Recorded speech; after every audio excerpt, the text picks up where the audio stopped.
Всем привет! Давайте поговорим о том, как сделать кровать своими руками в домашних условиях. Для примера рассмотрим кровать под стандартный двуспальный матрас 2 метра на 1,6 метра. Итак, давайте все по порядку. Для начала нам понадобятся бруски размером 50 на 50. Два бруска длиной 2 метра и 1 сантиметр и два бруска 1,5 метра и 1 сантиметр. Запас 1 сантиметр нам понадобится для того, чтобы было проще установить матрас.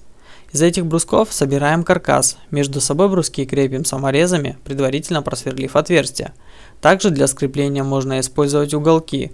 Ровность каркаса проверяем, замеряя диагонали, как показано на видео. Они должны быть равны между собой. Далее приступаем к сборке ножек нашей кровати. Собирать их будем также из брусков 50 на 50. 3 бруска длиной 25 см и 1 брусок 30 см.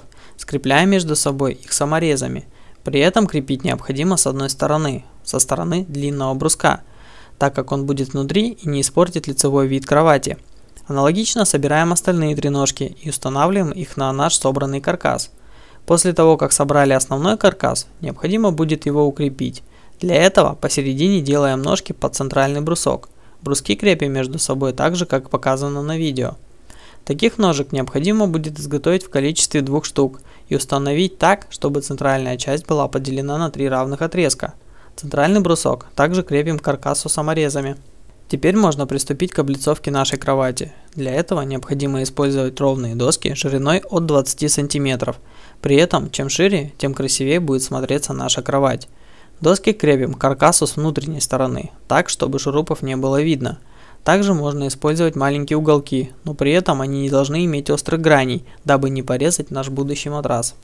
Для изголовья используем те же бруски, что и использовали для каркаса, но при этом в верхней части можно распилить скос для красоты. Длина брусков от 60 до 70 см, в зависимости от того, какой подберете щит для изголовья.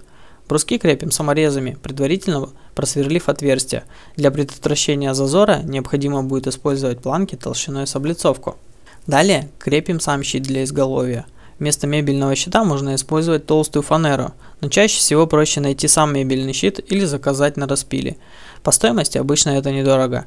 Щит крепим с внутренней стороны. После можно приступать к установке поперечных досок под матрас.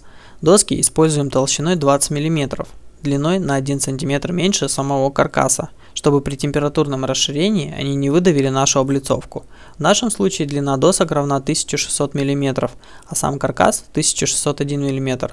Зазор между досками должен составлять от 4 до 5 см и пол сантиметра от нашей облицовки. Вот и все, кровать готова. Осталось покрыть все лаком, высушить и положить матрас.